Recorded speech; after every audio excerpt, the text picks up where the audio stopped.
In today's video, I'm going to teach you how to set rate plans weekly and monthly on Booking.com. If you manage a property and want to attract longer stays, weekly and monthly rate plans are a great way to offer guests a clear discount for 7 nights or more, or around 28 nights or more, instead of only showing nightly prices. On Booking.com, these are separate rate plans with a minimum length of stay and their own pricing, and they appear to guests as additional options when their trip meets the required number of nights. Start by signing into your Booking.com extranet at admin.booking.com using your host credentials. Once you're in, head to the top menu and open Rates and Availability, then choose Rate Plans.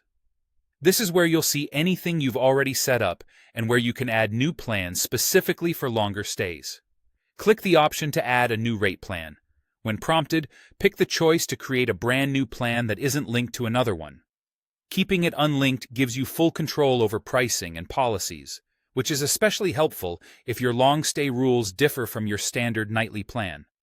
Give your plan a clear name so it's easy to recognize, like weekly rate or monthly rate. Next, set the minimum length of stay. For a weekly plan, set it to 7 nights. For a monthly plan, set it to 28 nights. You'll usually find this under length of stay or minimum nights.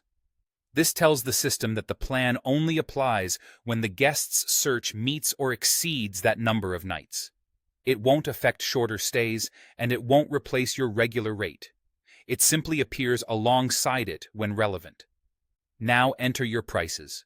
You can either calculate a discounted total based on your nightly rates or define a flat price for the week or month, whichever fits your strategy. A common approach is to take your standard nightly rate, multiply it by 7 or 28, and then apply a percentage discount for longer stays. While you're here, complete details like your cancellation policy and any meal plan. Make sure these choices make sense for longer bookings, since long stays may warrant different terms than short stays. When everything looks correct, save and activate the plan. Once it's live, guests who search for at least 7 nights will see your weekly plan, and those searching around 28 nights or more will see your monthly plan. If you don't see the plan appearing, double-check that the dates are open and that the minimum stay values are set exactly as intended. That's it. You've created dedicated weekly and monthly rate plans, giving longer stay guests a clear, compelling option and helping you secure more consistent bookings.